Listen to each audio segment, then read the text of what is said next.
Hi hello I'm doctor Niloufer అండి. నేను యూట్యూబ్లో హెల్త్ గురించి, లైఫ్ స్టైల్ గురించి అండ్ మోటివేషన్ గురించి చాలా వీడియోస్ చేశాను. ఇంతకుముందు మీరు నా వీడియోస్ చూడకపోతే వెంటనే చూడండి అండ్ లైక్ చేసి ఖచ్చితంగా సబ్స్క్రైబ్ చేసుకోండి.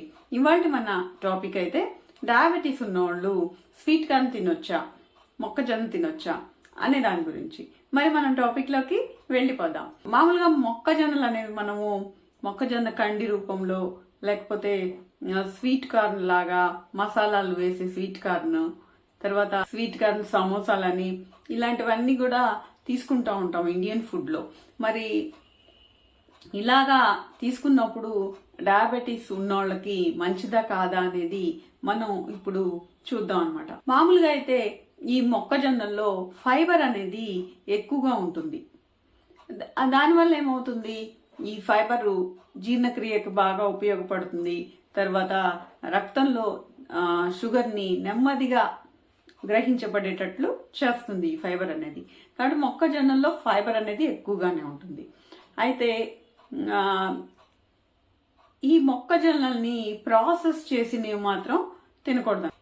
మామూలుగా ఉడకబెట్టిన మొక్కజొన్నల్లో గ్లైసిమిక్ ఇండెక్స్ 52 ఉంటుంది, అంటే తక్కువేనమాట.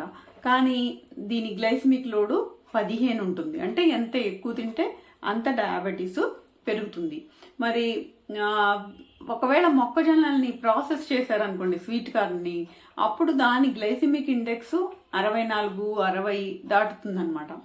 మరి కొన్ని రకాలైన స్వీట్ కార్న్స్ ఉంటాయి, వాటి గ్లైసిమిక్ ఇండెక్స్ 85 వరకు కూడా ఉంటుంది. కాబట్టి డయాబెటీస్ ఉన్నోళ్ళు ఎలాంటి రకమైన స్వీట్ కార్న్ తీసుకుంటున్నారు అనే దాన్ని బట్టి వాళ్ళకి షుగర్ లెవెల్స్ పెరగటం అనేది ఆధారపడి ఉంటుంది. ఎక్కువ గ్లైసిమిక్ ఇండెక్స్ ఉన్న, అంటే 85 అలా గ్లైసిమిక్ ఇండెక్స్ ఉన్న స్వీట్ కార్న్ వాళ్ళు తినకూడదు. కానీ సాధారణమైన మొక్కజొన్నలు ఉంటాయి కదా, వాటిని ఉడకపెట్టి కొంత పరిమాణంలో డయాబెటీస్ ఉన్నోళ్ళు తీసుకోవచ్చు. ఈ డయాబెటీస్ ఉన్నోళ్ళకి దీంట్లో ఈ ఫైబర్ ఉంటుంది కదా, దీనివల్ల రక్తంలో షుగర్ అనేది నెమ్మదిగా గ్రహించబడుతుంది. అంతేకాకుండా దీంట్లో B1, B2, B6 B3 ఇలాంటి విటమిన్స్ అన్నీ ఉంటాయన్నమాట. వీటి వల్ల వాళ్ళకి నరాలకి వాటికి చాలా ఉపయోగకరంగా ఉంటుంది. కాబట్టి డయాబెటీస్ ఉన్న వాళ్ళకి ఈ విధంగా కూడా మొక్కజొన్న మంచిదే. అయితే ఈ మొక్కజొన్నల్లో ఉండే ఒక గంజి లాంటి పదార్థం, అంటే స్టార్చ్ అంటారనమాట. దానివల్ల జీర్ణక్రియ నెమ్మదిగా జరిగి ఈ మొక్కజొన్నలు తక్కువ తిన్నప్పుడు డయాబెటీస్ ఉన్న వాళ్ళకి తొందరగా షుగర్ పెరగకుండా చేయడానికి అవకాశం ఉంటుంది.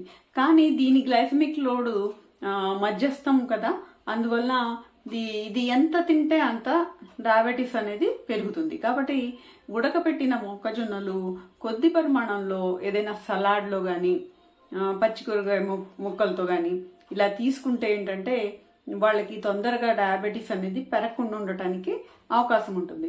అంతేకాకుండా ఎప్పుడైనా సరే డయాబెటీస్ ఉన్నోళ్ళు ఈ మొక్కజొన్నల్ని వాళ్ళ ఆహారంలో తీసుకోవాలనుకున్నప్పుడు వాళ్ళు తీసుకునే పిండి పదార్థాన్ని కొంత భాగం తగ్గించుకొని దాని బదులు ఈ మొక్కజొన్నలు అనేవి తినొచ్చు. డయాబెటీస్ కంట్రోల్లో లేనప్పుడు అస్సలు ఈ మొక్కజొన్నలు అనేవి ఎక్స్ట్రాగా తినకూడదు. అంటే అన్నం మామూలుగా టైంకి భోజనం చేస్తూ మధ్య మధ్యలో స్నాక్ కింద ఈ మొక్కజొన్నలు అనేవి ఎక్కువ పరిమాణంలో తీసుకోకూడదు. డయాబెటీస్ బాగా కంట్రోల్లో ఉన్నప్పుడు వీళ్ళు కొద్ది పరిమాణంలో, అంటే వాళ్ళు తీసుకునే ఆహారం తీసుకునే టైంలో వీటి పరిమాణం 10 గ్రాముల కంటే ఎక్కువ ఉండకుండా తీసుకుంటే గనక డయాబెటీస్ ఉన్న వాళ్ళకి షుగర్ పెరగకుండా ఉంటుంది. అంతేకాకుండా వీళ్ళు పిండి పదార్థం తీసుకుంటున్నప్పుడు వాటిలో కొంత భాగం కట్ చేసేసి ఈ మొక్కజొన్నల్ని వాటి బదులు తీసుకోవచ్చు. వాళ్ళకున్న షుగర్ లెవెల్ని బట్టి, తర్వాత వాళ్ళు తీసుకునే ఆహారపట్టు అలవాట్లను బట్టి, వీటన్నిటిని బట్టి ఎంత పిండి పదార్థం తీసుకుంటున్నారు అనే దాన్ని బట్టి కూడా ఇది తీసుకున్నప్పుడు షుగర్ పెరుగుతుందా లేదా అనేది ఆధారపడి ఉంటుంది. కాబట్టి ఎప్పుడైనా సరే డయాబెటీస్ ఉన్నవాళ్ళు వాళ్ళు తీసుకునే పిండి పదార్థాన్ని కొంత పరిమాణం తగ్గించేసేసి దాని బదులు కొంత భాగం ఈ మొక్కజొన్నల్ని వాళ్ళ ఆహారంలో చేర్చుకోవచ్చు. సో ఇదండి, డయాబెటీస్ ఉన్నవాళ్ళు మొక్కజొన్నలు తినొచ్చా, స్వీట్ కార్న్ తినొచ్చా అనే దాని గురించి. మరి మీకు ఈ టాపిక్ నచ్చితే వెంటనే లైక్ చేసి షేర్ చేయండి. ఏమైనా డౌట్స్ ఉంటే కామెంట్ రూపంలో తెలియజేయండి. అండ్ సబ్స్క్రైబ్ చేసుకుని నోటిఫికేషన్ ఆన్ చేసుకుంటే ఇలాంటి మరిన్ని మంచి వీడియోస్ మీరు చూడగలుగుతారు.